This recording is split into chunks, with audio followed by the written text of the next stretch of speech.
Welcome to Matters Financial and Geopolitical from a Frontier, and as always, thank you for stopping by. Take a listen and a watch of the Mindspeak presentation from Saiton Investment CEO and Managing Partner Edwin Dande, and there's also a Q&A session. It was a very rich discussion.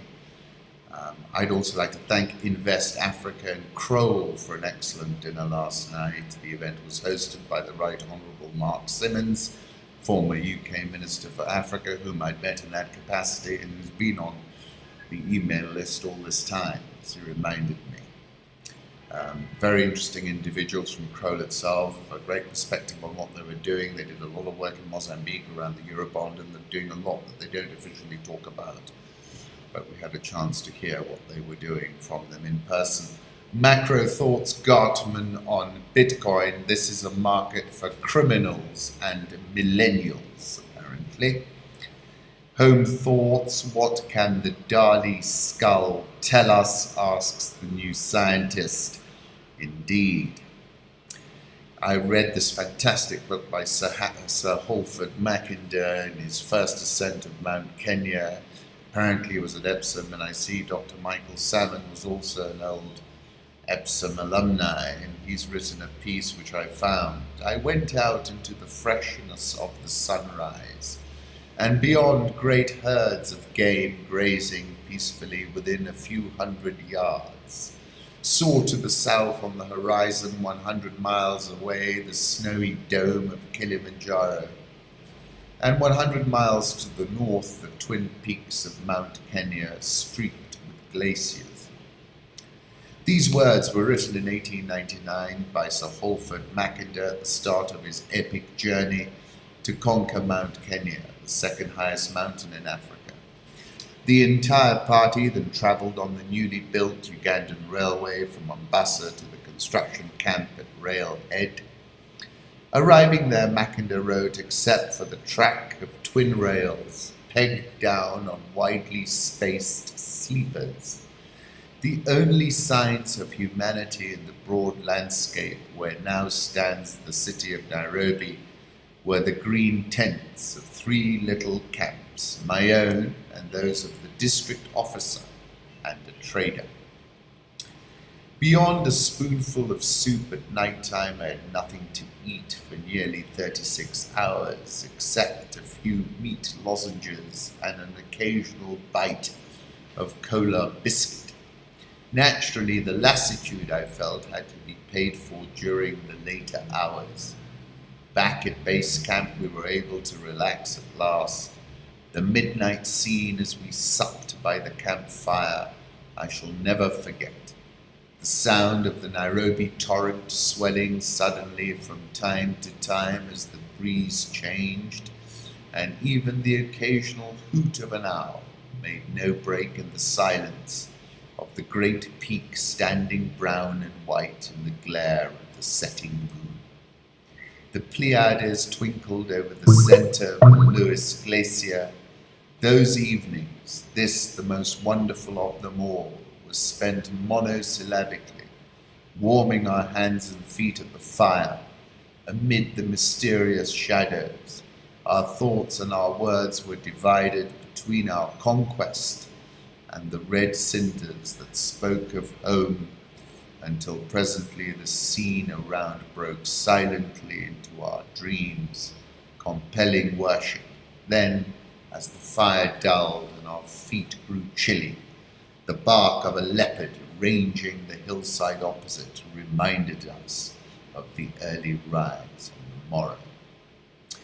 This is a photograph of Mount Kenya in the morning that I took.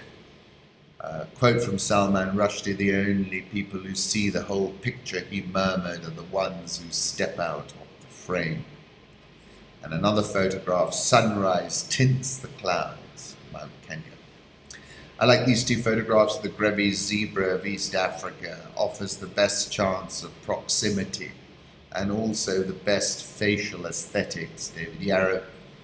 And finally, wildebeest sunset in the Amboseli, photo by this boy's life. Political reflections, plenty going on in Zimbabwe. Gathara tweeted, Zimbabwe army honey. This is not what it looks like. I went back to Sergei Lavrov, who said if it looks like a terrorist, read coup. If it acts like a terrorist, read coup. If it walks like a terrorist, read coup. If it fights like a terrorist, read coup. It's a terrorist coup, right? Couldn't agree with him more. Miss Kalimachi says, every coup I covered in Africa in the 7 years I was there started with the soldiers seizing state TV, which they've done. The Zimbabwean army statement, the situation has moved to another level. Zimbabwe's army says it has taken power in the country. Mugabe is safe and sound. Finance Minister Chombo among those detained. News 24 reported Armed Forces Commander Constantine Chiwenga saying that the military had not taken over and that Mugabe and his family were safe. If you're interested in the entire statement on Zimbabwe Broadcast Corporation, there's a link for that. Matthias Iglesias says, haven't had an old-fashioned seize the television stations and make an announcement to military coup in a while, he said. 10-day Bitty says it is done. The economy has halved in size since 2000. All members of the Zimbabwe Defense Forces, all leave is cancelled and you're all to return to your barracks with immediate effect. Gunfire was heard close to Mugabe's private residence, AFP. And I take you back to July 2016 when I said countries like Zimbabwe feel like they are at the edge. The edge was described thus by Hunter S. Thompson, the edge, there is no honest way to explain it because the only people who really know where it is are the ones who have gone over. And we'd reached the edge last year, but it was Grace Mugabe's maneuvers that really tipped us over it. Army tanks are on the streets in Zimbabwe, so clearly I think this is a fait accompli, whatever the description, characterization the army cares to give it. Resigned Prime Minister tells Lebanese to chill, says he's coming home, without his family, I might add, who are probably still being held hostage. Trudeau said that during his conversation with Duterte, he mentioned human rights, rule of law, and specifically extrajudicial killings as being an issue that Canada is concerned with. Bravo, Justin Trudeau. And the Daily Beast is saying Trump meets Duterte, death-dealing Trump of the East. Duterte, sometimes called Trump of the East, is colourful, saying whatever pops into his head at the moment, both delighting and infuriating Philippine voters. But he has a dark side. Since his inauguration in June 2016, President Duterte has led a campaign of extrajudicial killings, EJK for short, of drug dealers and users. The death toll is unknown, but some believe it has topped the 12,000 mark. Endorsements of murder roll off his tongue casually, wrote Kylie Atwood of CBS on Sunday. Duterte is fixated on extermination. No wonder the Philippine leader is sometimes called the Punisher or Duterte Harry. He was obviously impressed with Trump. They first met on Friday in Da Nang at the APEC summit, and the two seemed to be on buddy-buddy terms. He even sang a Filipino love song for Trump at a summit in Manila, and there's a clip of it from RT.com. So it's an extraordinary relationship, and obviously Trump is going to give him a pass, and I congratulate Justin Trudeau for not doing the same. President Trump boards Air Force One to depart for Vietnam in this photograph from Colin Campbell. And then take a listen to this Quentin Somerville piece. It's on YouTube. A secret deal that let thousands of IS fighters escape from Raqqa. Where are they now? All those proxies were given a free pass. Pretty incredible. Let's move on to the currency markets. Euro dollar had a huge session yesterday. We've crossed 118. We're at 118.08. It was up more than 1% yesterday. Dollar index is obviously slipping, but when I look this morning, 93.84. Japanese yen has slipped below 113 to trade 112.92 last. Swiss franc 0.9887. The pound 131.73, the Aussie, which fell through key support 0.7584. Index of wage prices rose less than expected in the third quarter.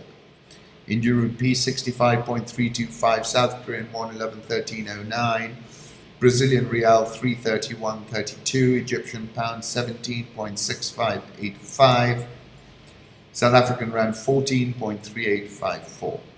Rand hit my target of 14.40. I think we're going to go lower still. Dollar index, I'll put up a 3-month chart.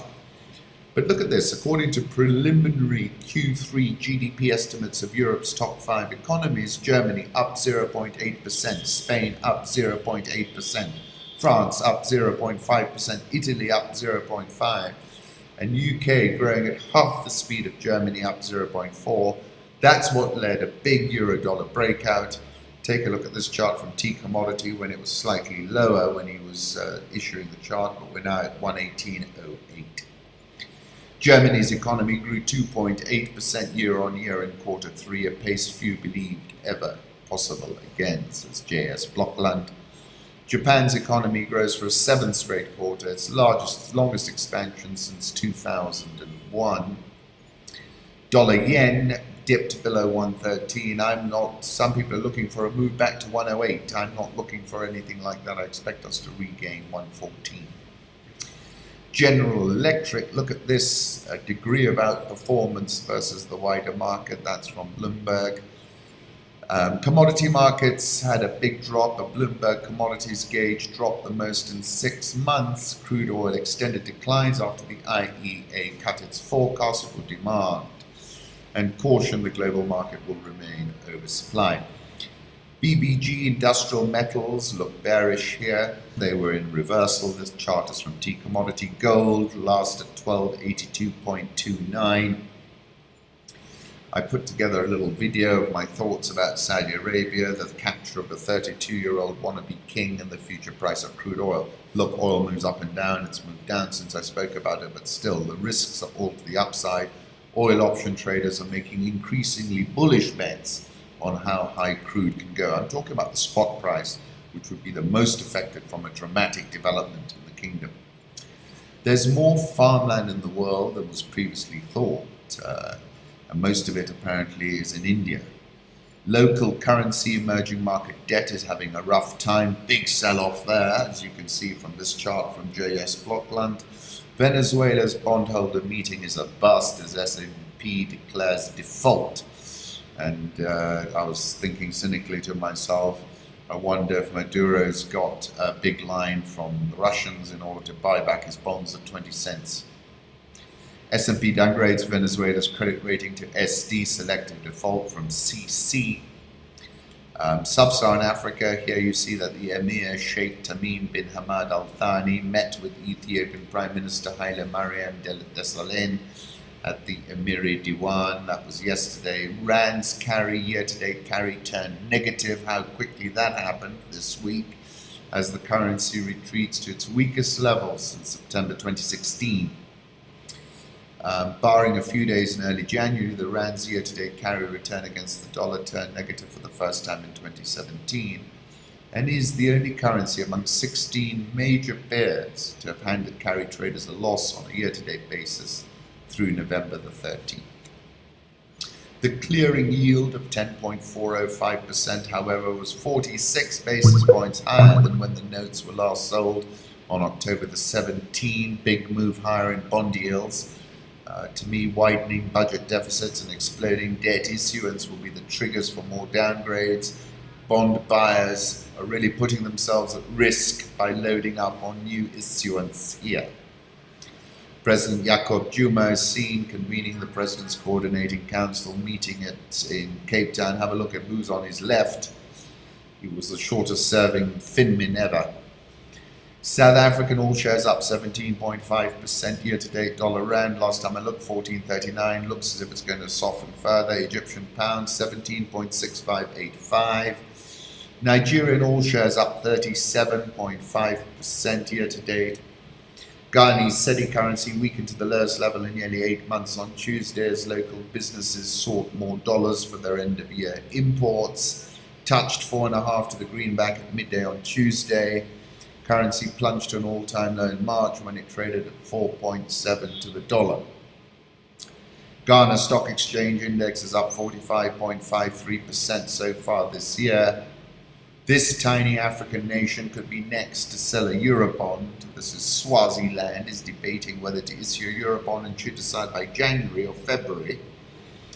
The problem is that country will probably need to raise a minimum of $500 million, and its GDP is 3.7 billion. It's a small economy, they said. That has been the debate going on. We don't have a concrete plan at this stage. Moody's Investors Services last month assigned Swaziland a first-time rating of B2. Kenya faces a bleak economic outlook in 2018 after 2 disputed elections. This is Bloomberg. Saddled with the triple threat of austerity measures to pay for those votes, slowing credit growth and new accounting rules for banks, Kenya now risks missing the government's forecast for 6% economic growth next year. Investec Bank's Chris Becker says expansion could slow to as little as 1%. With growing headwinds, there is no longer any room for complacency, said Ronak Gopaldas. New administration should refocus its attention on the economy, which has been on the back burner for the better part of the year. New key indicators for East Africa's largest economy are flashing warning signs, with the latest Purchasing Managers Index, measure of private sector activity, falling to a record low, and bank loans growing the slowest in more than a decade. Treasury has revised its 2017-2018 budget deficit forecast to 8.5% of GDP from 6.8%. While lifting the rate cap could boost lending, it will also raise the cost of domestic borrowing, according to Mark Boland. A new Eurobond issuance by Kenya in 2018 would likely do well, even if the economy settles at a slower pace, 4 or 5% real GDP growth. There's strong demand still, but they should be pulling the trigger sooner rather than later. Nairobi All Shares up 20% year to date. NSE 20 is up 16.73% year to date. Once again, I'm deeply grateful that you stopped by. If you want to log on to live data from the Nairobi Securities Exchange, just log on to rich.co.ke, register, it's free. Once you've registered, go to Rich Live and you can watch the markets as they trade. Once again, thank you.